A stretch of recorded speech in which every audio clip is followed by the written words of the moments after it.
These cuts are difficult and painful for our city and for our community. The year was 2003, and straddled with a ballooning deficit, the city laid off hundreds of police officers, parks and public works employees, closing down swimming pools and recreation centers.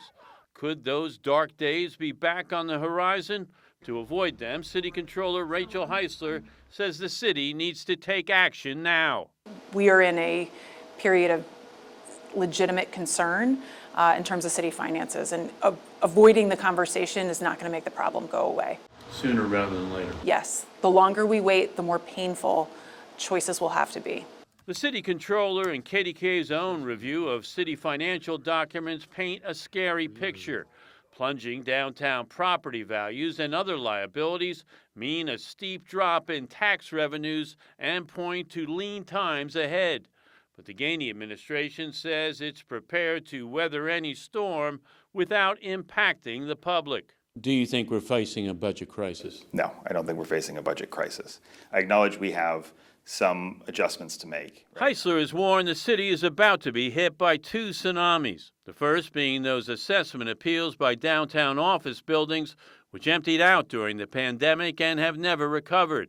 Downtown makes up 25% of the city's taxable real estate, about $30 million a year. But the appeals are drastically cutting those assessments and those tax payments. Since December, records show the city has already lost $3.3 million in tax revenues and must refund those building owners another $7.2 million. And the appeal decisions are still rolling in. The second is the so-called jock tax. For the past 20 years, the city has raked in $70 million, levying a fee on visiting athletes and performers who've come to Pittsburgh. But now the courts have ruled it unconstitutional.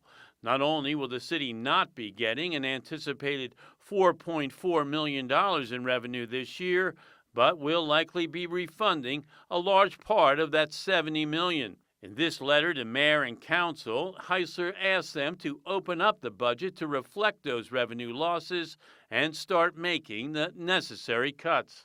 I think collectively as a city, we all need to tighten our belts. I think there will likely be austerity measures before the end of this year. But Deputy Mayor Jake Pollock says the city anticipated a drop in real estate revenues this year and budgeted appropriately.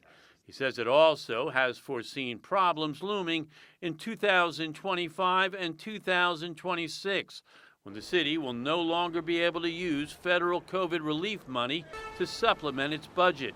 Still, he says the administration will have balanced budgets and the city will be in the black. There are things we've seen coming for some time, and there are things we're confident we can handle appropriately without putting the city's finances in a bad position or in any way having to cut core services or reduce what Pittsburghers have come to expect from their city government.